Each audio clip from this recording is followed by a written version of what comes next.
నిజం నీడలో న్యూస్. ముద్రగడ మహోన్నత నాయకుడు తప్పుడు ప్రచారాలు ఆపండి. ప్రముఖ న్యాయవాది రజని ఆగ్రహం.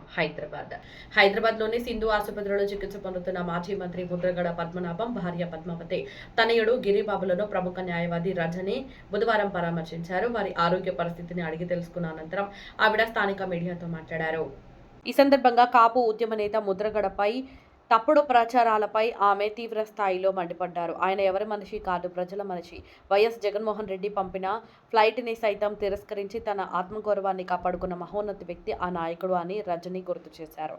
ఆయన ఎవరి మనిషో కాదని, కేవలం ప్రజల మనిషి అని స్పష్టం చేశారు. హాస్పిటల్లో ఆయనకు సరైన ట్రీట్మెంట్ అందట్లేదు అని, ఎవరిదో సహాయం తీసుకుంటున్నారని వస్తున్న వార్తల్లో ఎలాంటి నిజం లేదన్నారు. చికిత్సకు ఎంత ఖర్చు అయినా తన సొంత డబ్బులతోనే భరిస్తున్నారే తప్ప ఎవరి సహాయం ఆశించే వ్యక్తి ఆయన కాదని స్పష్టం చేశారు. సహాయం పొందిన వారు నోరు విప్పకపోవడం దారుణం.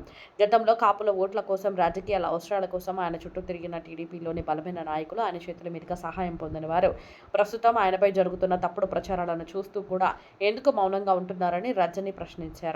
నిజం తెలిసిన వాళ్ళు ఇప్పుడు మాట్లాడకపోతే తర్వాతి తరానికి ఆయన చేసిన మంచి పనులు అందకుండా పోతాయని ఆందోళన వ్యక్తం చేశారు. వయసు పైబడిన ఆ మహోన్నత నాయకుడు త్వరగా కోలుకొని పూర్తి ఆరోగ్యంతో బయటికి రావాలని రజని ఆకాంక్షించారు. ఈ వర్గానికి, రాష్ట్ర ప్రజలకి ధైర్యంగా నిలబడడానికి ఆయన సేవలు ఎప్పుడూ అవసరమన్నారు. ముద్రగడ పూర్తి ఆరోగ్యంతో క్షేమంగా వస్తారని ఆకాంక్షించారు. వంశీ గారి ఛానల్లో చూశాను. ఆయన ఆరోగ్య పరిస్థితి బాగలేదు, చందాలు వేసుకుంటూ అంటే అదేదో యశోద హాస్పిటల్ నుంచి డబ్బులు లేక సింధు హాస్పిటల్కి వచ్చారంట. మీకు తెలుసు లేదో వంశీ గారు, యశోద నుంచి ఒక 4 రెట్లు ఎక్కువే ఉంటుంది సింధు హాస్పిటల్. కానీ హెట్రో రెడ్డి గారు మీకు తెలుసు కదా, నిన్న మొన్న నరేంద్ర మోడీ గారు వచ్చి ఓపెన్ చేసినటువంటి హాస్పిటల్ కదా. మన జగన్ రెడ్డి గారు ఫోన్ చేస్తే హెట్రో రెడ్డి గారు, పార్థసారథి రెడ్డి గారు, రాజ్యసభ ఎంపీ గారు వచ్చి కూర్చొని 1 గంట మాట్లాడి ది బెస్ట్ ట్రీట్మెంట్, ఎంత ఖర్చైనా, ఎంత అవసరమైనా, ప్రపంచ దేశాల్లో ఉండి ఏ ఆయువు పట్టైనటువంటి ఇంజెక్షన్ అయినా సరే మీ నాన్నగారి కోసం నేను తెప్పిస్తానంటూ స్వయంగా జగన్ రెడ్డి గారు కూడా చెప్పడం జరిగింది. ప్రతిరోజు గిరి గారితో మాట్లాడడం కూడా జరుగుతుంది. దయచేసి ఆ వ్యక్తి గురించి మీరు ఒక విలన్లాగా సృష్టిస్తున్నారు, ఏదో సంఘ విద్రోహ శక్తిలాగా సృష్టిస్తున్నారు. ఎందుకు అలా చేస్తున్నారు? ఆయన రంగానాడు జరుగుతున్నప్పుడు రంగా గారు లేకుండా అంత గొప్ప సభ జరిగిందంటే అది ఒక ముద్రగడ పద్మనాభం గారి వల్లే కదా. 2 ఎకరాలు ఉన్నోడు రాజకీయం చేస్తూ కోట్లు గడిస్తూ ఈరోజుసారి 4 సార్లు సీఎం అయితే అయి ఉండొచ్చేమో.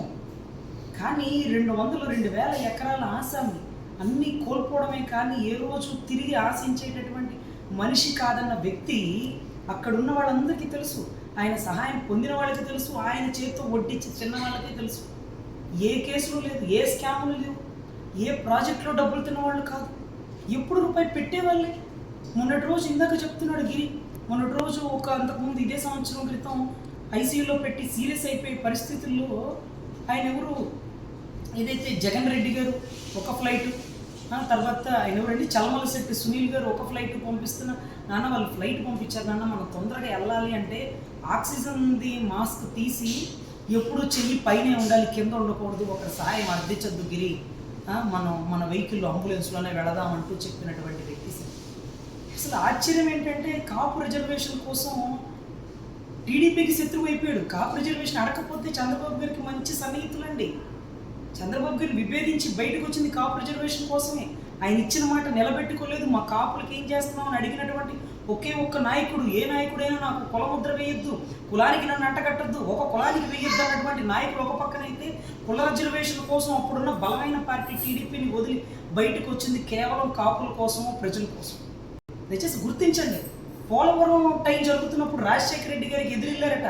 ఇందాక గిరి చెప్తుంటే కళ్ళమ్మ నీళ్ళు వచ్చేస్తున్నాయి. ఎదురెళ్ళి ఏం చెప్పారంటే, మీరు ఒక జీవో ఇవ్వాలి, ఏదైతే అక్కడ నిర్వాసితులకి మీరు సరిగ్గా భూమి కాంపన్సేషన్ మీరు ఇవ్వట్లేదు, అలా మీరు ఇవ్వకపోతే మా కుటుంబం మొత్తం కట్టకట్టుకొని రివాల్వర్ పెట్టుకొని చచ్చిపోతాం పేల్చుకునని, కొడుకుని, భార్యని, 2 బిడ్డల్ని మొత్తం రివాల్వర్ పెట్టి పేల్చుకోమని, మీ 3 బుల్లెట్లు పేలాక కింద నా బుల్లెట్ పేలుతుంది అంటూ 11ంటికి అలారం ముళ్ళు కొడుతుంటేనే ఒక 2-3 ఏళ్ళు ఆ అలారం ముళ్ళు సౌండ్ వింటేనే భయం పుట్టేదండి. అంత ప్రజల కోసం మమ్మల్ని చచ్చిపోమన్నారు. మా అమ్మని, నేను, మా అన్న 3 చచ్చిపోవాలంట. చచ్చిపోయిన తర్వాత మా నాన్నగారు రివాల్వర్ పేల్చుకుంటారంట. 3 బుల్లెట్లు సౌండ్ విన్నాక 4వ బుల్లెట్ నాదవుతుంది అని. ఎవరి కోసం సార్? పదవి కోసమా? పదవి కోసం ప్రజలు ఎవరు సార్? పోలవరం ప్రజలు ఎవరు? కాపు రిజర్వేషన్ కోసం కాపు ప్రజలు ఎవరు? నిన్నటి రోజు చలమలశెట్టి సునీలో లేకపోతే ఏదైతే జగన్ గారు ఫ్లైట్ పంపిస్తే ఇంకా కూడా నా చెయ్యి పైనే ఉండాలన్న వ్యక్తి గురించి మీకు ఎలా సార్ రాయాలనిపిస్తుంది? నేను ఏ రోజు ఆయన్ని చూడాల, ఏ రోజు ఆయన నుంచి సహాయం ఆశించాల, ఏ రోజు ఆయన పెట్టింది తినలేదు నేను. కానీ ఎక్కడో ఉన్న మాకు ఆయన గురించి చెప్పుకొని ఇలా ఇలా విని చరిత్రగా ఆ రోజు ప్రభుత్వంలో ఉన్నప్పుడు కూడా ₹1,00,00,000 ఇచ్చినా మీరు పదవి ఇస్తానన్నా నేను తిట్టలేదు కూడా, ఏ రోజు తిట్టను. ఎవరినైనా విమర్శిస్తాను కానీ ఆయన విమర్శించడానికి నోరు రాదండి. మా పోటీ వాళ్ళకే రానప్పుడు ఆయన సహాయం పొందిన వాళ్ళు ఎంతమంది టీడీపీలో ఉండే బలమైన నాయకులు కాపుల ఓటింగ్ కోసం ఆయన దగ్గరికి వచ్చి కూర్చుంటారో మీకు తెలియదా అండి? ఈరోజు ప్రజారాజ్యం గెలుపుకు కారణం దాసనారాయణరావు గారు అనేవారు, నా జాతి మీద దాడి చేస్తావా, మేము రంగా గారిని కోల్పోయాం, ముద్రగడ గారిని కోల్పోం అంటారా? సో దయచేసి ఈరోజు మీడియాకి మేము సభాముఖంగా చెప్పుకుంటుంది ఏంటంటే, ఒక వయసు పైబడ్డ వ్యక్తి, ఒక కాపులో ఒక మహోన్నత వ్యక్తి, కాపు కులానికి మాత్రమే కాకుండా పోలవరం ప్రజల గురించి, రాష్ట్ర ప్రజల గురించి ఆలోచించిన వ్యక్తి గురించి ఈ టైంలో దయచేసి సరైన ట్రీట్మెంట్ అందట్లేదు, సరైన ట్రీట్మెంట్ ఇవ్వట్లేదు, లేకపోతే జగన్ గారి మనిషి, ఆయన ఎవ్వరు మనిషి కాదండి, ఆయన ప్రజల మనిషి. ఆయన జగన్ గారి మనిషి అయితే ఆయన ఇచ్చిన ఫ్లైట్లో ఎక్కువ ఉండేవాడు కదా.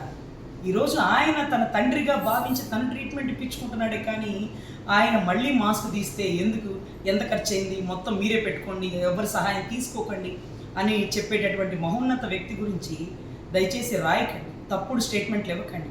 ఆయన ఆరోగ్యం తొందరగా కోలుకొని బయటికి రావాలని, ఈ సామాజిక వర్గానికి, ఈ రాష్ట్ర ప్రజలకు ఆయన ధైర్యంగా నిలబడాలని దయచేసి ఆయన గురించి తెలియని వారు మనస్ఫూర్తిగా తెలుసుకోవాలని మనస్ఫూర్తిగా కోరుకుంటూ ధన్యవాదాలు.